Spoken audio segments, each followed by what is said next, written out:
أعوذ بالله من الشيطان الرجيم.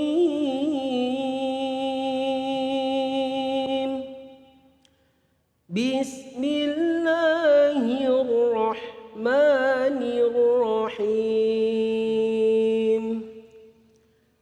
فناداها من تحتها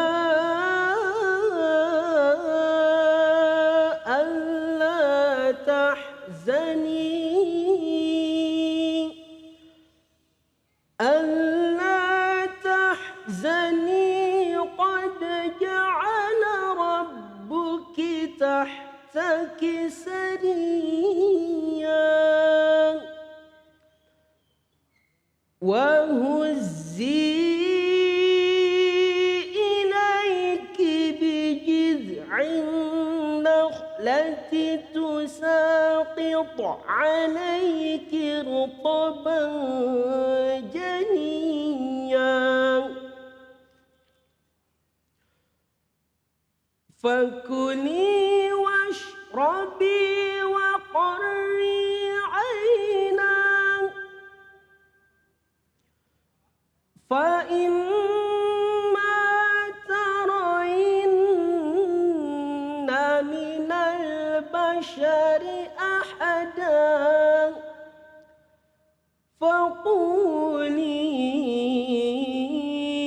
إني نذرت للرحمن صوما فلن أكلم اليوم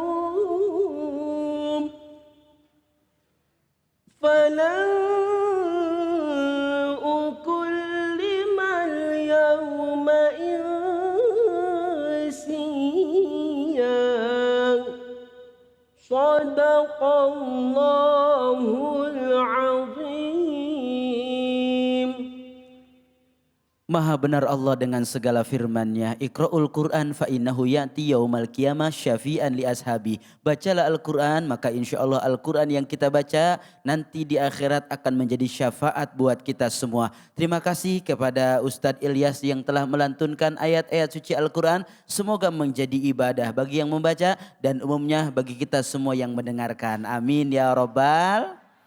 Kembali lagi di Cahaya Hati Indonesia. Sebagaimana janji saya tadi, kita akan mendengarkan penjelasan daripada tafsir Al-Quran.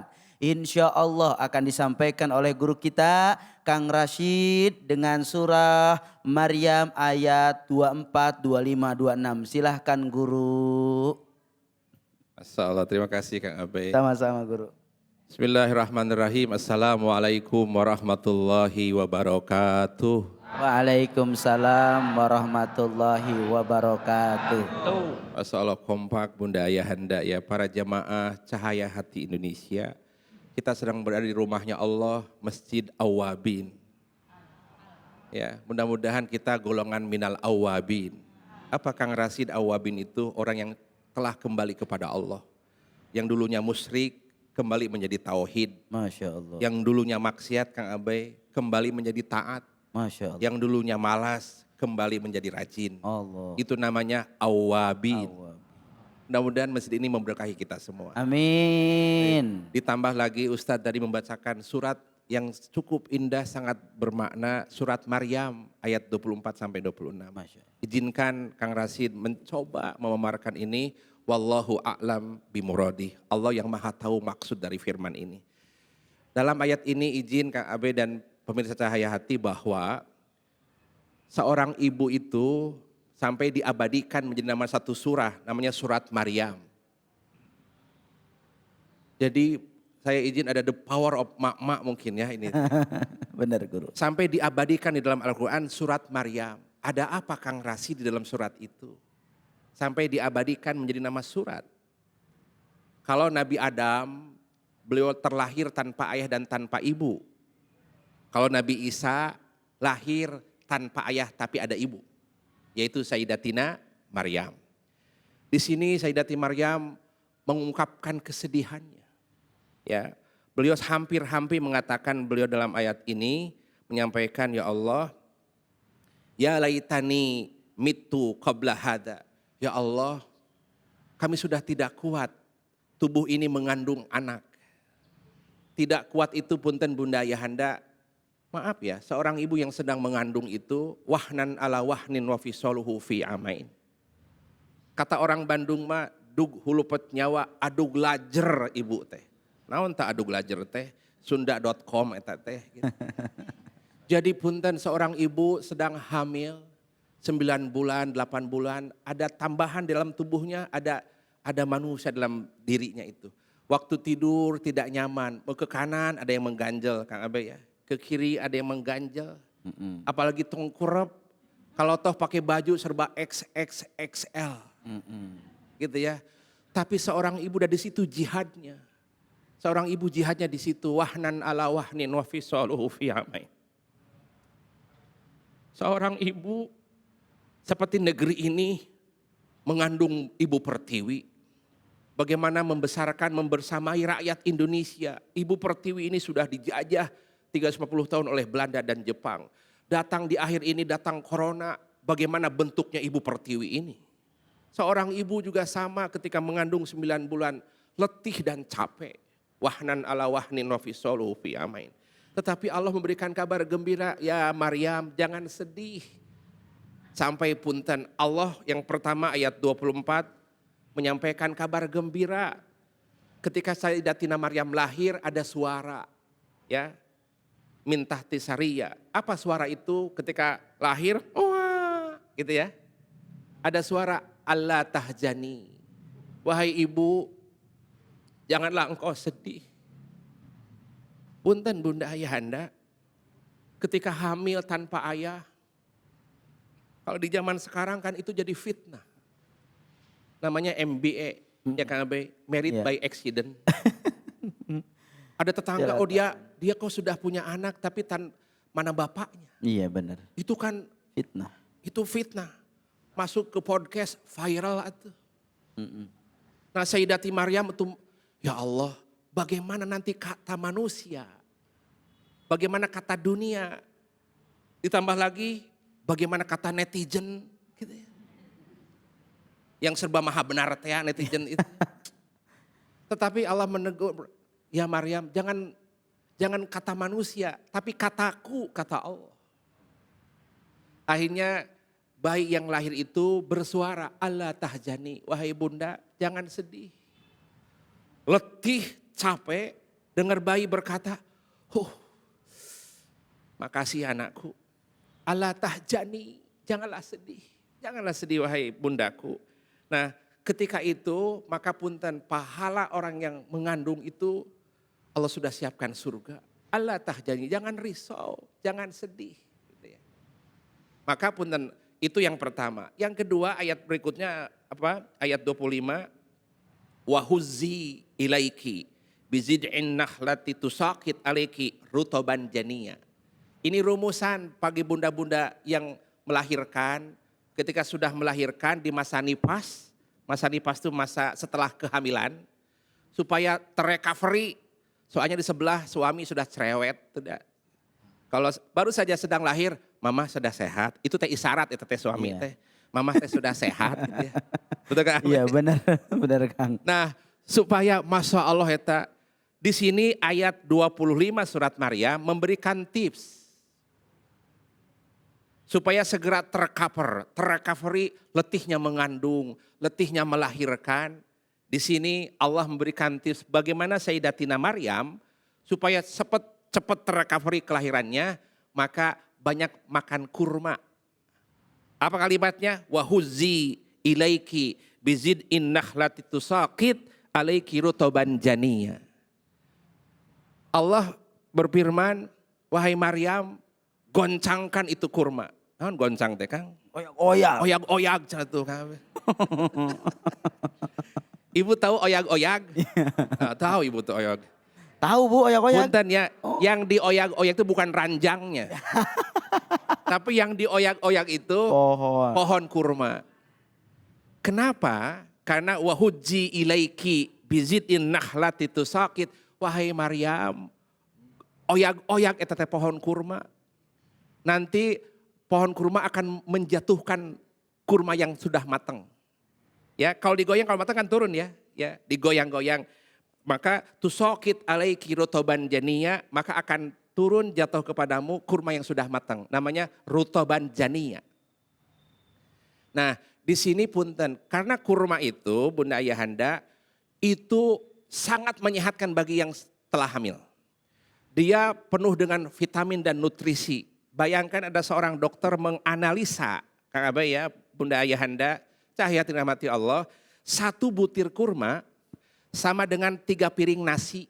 Masya Allah. Kalau Bunda Ayahanda, Bunda menyengajakan makan 3 piring nasi, kan diabetes. Bener. Betul tidak? Betul. Kurma 1 butir, itu kandungannya sama dengan 3 piring nasi. Masya Allah.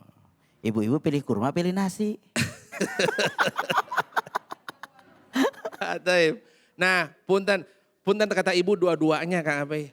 Ini ada saudara kita makan roti, Iya, Kang. iya, Guru. Roti ada hampir 10 bungkus roti. Datanglah siang hari, makan siang yuk. Ayo, saya belum makan. Tadi 10 bungkus roti, gak makan itu. Jadi kalau belum makan nasi, Karena belum punten, makan. orang Indonesia mah gandum teh bukan hitung makan itu. Jadi harus nasi makan teh, betul tidak Bunda? Nah, tetapi di sini punten kan kalau sedang hamil, kemudian melahirkan, serba tidak nyaman makan tuh ya. Nah, di sini disunahkan punten, kalau itu recovery dengan buah kurma.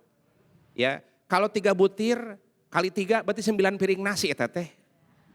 Itu cepat recovery-nya. Masya Dan maka kalau cepat terrecovery ada yang senyum sebelah kanan, suaminya senyum. Alhamdulillah gitu, Masya Allah. Itu yang kedua punten sekali, di ayat ini mau menerangkan, tegas betul. Kurma itu tumbuh di musim panas. Ya. Maka punten, kurma harus tumbuh di atas 50 derajat Celcius. Sebut saja kurma ajwa. Kurma ajwa. Kurma ajwa itu punten sekali, dia tumbuh di kota Madinah di ketinggian 55 derajat Celcius. Maka tidak bisa tumbuh kurma di Indonesia karena lembab. Nah, maka berbuah di musim panas. Sedangkan maaf sekali, saudara kita menyebut kelahiran Isa Al-Masih 25 Desember. Ya, 25 Desember itu musim dingin. Maka suka digambarkan dengan salju, betul ya? Padahal da ayat ini wa huzzi ilaiki bijin nakhlatin tusaqit alaiki rotoban jania itu pada musim panen kurma. Musim panen kurma itu musim panas. Berarti jangan-jangan bukan 25 Desember. Karena musim panas adanya. Ini menegaskan bahwa Nabi Isa bukan 25 Desember gitu ya. Tapi itu adalah kekuatan kurma. Maka oleh karena itu Bunda Ayahanda, bagi para bunda yang baru saja melahirkan di musim di waktu nifas, kurma akan menjadikan recovery yang terbesar. Bahkan Nabi mengatakan bahwa sahur dengan kurma adalah berkah. Ayat terakhir yang dibacakan oleh Ustadz tadi, ayat surat Maryam ayat 26. Di situ kalau kurma sudah jatuh, silakan fakuli washrobi, makanlah wahai Maryam. Makanlah. Di sini punten sekali Allah mau menegaskan kepada kita, bukankah orang yang sedang hamil melahirkan dalam keadaan letih, wahnan ala wahnin wa fisoluhu fi amain. Dalam keadaan lemah, capek, hampir hidup dan mati. Betul kan Bunda? Letih. Tapi kenapa Allah menyuruh Siti Maryam menggoyang-goyang kurma? Kan perlu pakai tenaga ya. Barulah melahirkan suruh bekerja. Betul tidak? Betul. Di situ ada isyarat. Kurma tidak akan datang di pangkuanmu. Miliaran dolar tidak akan datang di rekeningmu. Nasi beras tidak akan datang ke dapurmu. Yeah. Sebelum engkau menampakkan usahamu. Masya Allah. Tapi yang Allah maksud bukan kekuatan usahanya, tapi melangkahnya. Punten Kang Abe, Siti Maryam yang sedang baru saja melahirkan, lemah tuh. Sedih, suruh menggoncang kurma, kekuatannya berapa sih itu? Maka yang dimaksud di sini adalah bekerjalah, berusahalah. Tapi yang menghasilkan adalah, penentu adalah Allah. Maka kata Nabi, al-harokah barokah. Yang penting Bunda Ayahanda keluar dari rumah.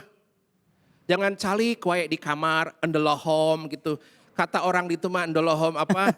Bolongo. Punten ada sebelah ada ngajedog. Iya, iya, sebelah iya. itu punten sekali. Kali kue. Mamah aku haus, langkah tuh papa ke dapur. Mamah aku teh lapar, langkah atuh ke dapur. Gak bisa berpangku tangan. Yang penting melangkah. Tapi berbeda langkah-langkah orang yang punya ilmu, langkah-langkah orang-orang soleh, baru satu langkah sudah datang customer 1 miliar. Punten sekali tahadus bini mah, maaf sekali. Guru kita Abu Yadim Yati Banten, cuman masjid, punten masjid, rumah pesantren, masjid, rumah pesantren. Cuman gitu Pak. Tapi punten, para penguasa negeri ini datang ke Mbah Dimyati. Datang geraknya ke masjid, ke pesantren, ke rumah. Masjid, pesantren, rumah. Gerak, bukan calik wae. Namun ketika penguasa datang ke beliau, Pak Kiai doakan kami, pulanglah ke Jakarta, alfat ditinggalkan di rumahnya.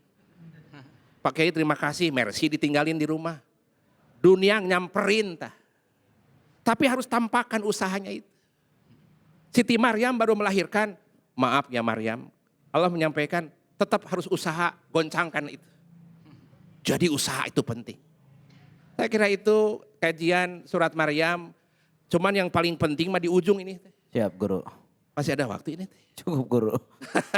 Masya Allah tabarakallah. Terima kasih banyak guru kita Kang Rashid yang luar biasa, sangat dalam, sangat jelas, sangat lugas. Mudah-mudahan ini memberikan ilmu buat kita semua. Faham Bu? Senang belajar tafsir. Apalagi kajiannya istri yang mulia. Alhamdulillah. Alhamdulillah. Setelah ini kita akan membahas kembali kajian tafsir bersama guru kita Dr. Engkos Kosasi. Jangan kemana-mana, tetap di Cahaya Hati Indonesia.